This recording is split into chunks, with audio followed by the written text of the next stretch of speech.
A dramatic sweep in Tehran. Armed forces on the move, sirens in the night, doors forced open, and a shadow war, long whispered about, suddenly dragged into the light. As nuclear tensions simmer and negotiations hang in the balance, Iran claims it has uncovered and dismantled a covert network allegedly tied to Mossad. Tehran calls it espionage. Israel says nothing. But the message is unmistakable. The battle between these regional arch-rivals is no longer confined to secrecy and denials. It's spilling into the open at a moment when the stakes have never been higher. Iranian special forces carried out coordinated operations in Tehran, arresting several individuals, authorities say, who were linked to Israel's Mossad. Videos circulating online show armed personnel entering properties and detaining suspects during what officials describe as a counterintelligence operation. Footage from the operation shows multiple individuals lying face down on beds as Iranian security forces point weapons and secure the premises. The scenes underscore the intensity of the arrests and signal Tehran's intent to publicly project control. The crackdown unfolds amid heightened tensions between Iran and the United States. Diplomatic efforts over Tehran's nuclear program continue, but rhetoric on all sides has sharpened, adding pressure to an already fragile environment. Reports suggest Israeli Prime Minister Benjamin Netanyahu has pushed President Donald Trump to expand the scope of ongoing nuclear negotiations. Israeli officials have long maintained that diplomacy alone may not be enough to curb Iran's nuclear ambitions. A defiant message from the top. Ali Khamenei has declared that the United States will not succeed in destroying the Iran. No hesitation, no softening. From Tehran, the supreme leader cast the latest arrests, the intelligence crackdowns, and even the ongoing negotiations as part of a much larger struggle, one he describes as resistance against foreign pressure. In his narrative, this is not just diplomacy, it is survival. And the message to Washington is unmistakable. Iran will not bend. The current President of the United States of America, in one of his recent public addresses, it has been said that for 47 years, America has been utterly unable to destroy the Islamic Republic. It has merely complained to its own people about this failure, yes. For 47 long years, this has been the situation. The fact that America has been unable to destroy the Islamic Republic, this is a very significant admission, and I'm telling you, you will not be able to do this either. Even the strongest army in the world might sometimes suffer such a devastating blow that it's unable to ever get back on its feet. Warships in narrow waters, fighter jets in the skies, and one of the world's most critical oil choke points under live fire watch. Iran has launched major naval drills in the Strait of Hormuz as the United States surges more military muscle into the region. The Strait of Hormuz, a narrow maritime corridor through which a significant share of the world's oil flows, is once again at the center of rising military tension.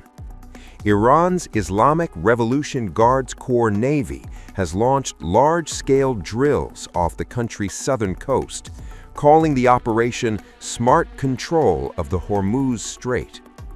The exercises involve combined live-fire maneuvers and are being directly supervised by IRGC Chief Commander Major General Mohammad Pakpour. Iranian officials say the goal is to test operational readiness and prepare for potential security and military threats in the strategic waterway. Tehran says the drills also aim to showcase what it calls the smart utilization of Iran's geopolitical advantages in the Persian Gulf and the Sea of Oman, regions critical to global energy transit. Iranian drills comes as the United States has expanded its military footprint in the Middle East, deploying additional naval assets, F-35 fighter jets, aerial refueling tankers, and thousands of troops. According to reports, at least 163 C-17 and C-5 cargo flights have transported equipment and personnel from U.S. and Japanese bases into the region via Europe, signaling a sustained buildup. U.S. officials have confirmed that an additional aircraft carrier is being sent to the Middle East. President Donald Trump stated at the White House that the USS Gerald R. Ford would be leaving the Caribbean very soon, reinforcing American naval presence. The Strait of Hormuz stands as one of the world's most critical flashpoints. A single disruption here could ripple across the globe, sending energy prices soaring and throwing international trade into turmoil. Every tanker, every shipment, every barrel of oil passing through this narrow waterway becomes a potential trigger, a reminder that the fate of global markets can hinge on just a few miles of turbulent sea. Do you still have a veto on Nouri al-Maliki to become the Iraqi Prime Minister? We're looking at a Prime Minister. We're going to see what's going to happen. We've got some ideas on it, but in the end, everybody needs the U.S. Everybody needs us. Are you planning to hold anyone accountable for the shutdown in El Paso? The second aircraft carrier that you decided to send. Yeah. Talk about why you made that choice. Well, in case we don't make a deal, we'll need it. If we don't have a deal, we'll need it. If we have a deal, we could cut it short. It'll be leaving very soon. We have one out there that just arrived. If we need it, we have it ready. A very big force. Do you plan on holding anyone accountable? Negotiations, do you still demand Zelensky has to hold elections before summer? Well, Zelensky's going to have to get moving. Russia wants to make a deal, and Zelensky's going to have to get moving. Otherwise, he's going to miss a great opportunity. He has to move. Mr. President, Greenland doesn't want Europe controlling them anymore. What's your message to them? Well, I think Greenland's going to want us, but we get along very well with Europe. We'll see how it all works out. We're negotiating right now for Greenland. President, do you think Sean Duffy should be held accountable? Well, I have a great relationship with them. If it wasn't for me, they'd be paying 2% and not paying. Instead, they're paying 5% and they're paying. We have a very good relationship with NATO. President, how confident are you that our negotiations with Iran will be successful? I think they'll be successful, and if they're not, it's going to be a bad day for Iran. Very bad.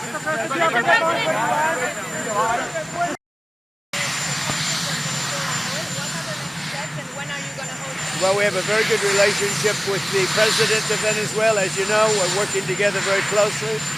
We have our big oil companies going in. They're going to be taking out the oil and selling the oil for a lot of money, and Venezuela is going to get a big part of that money.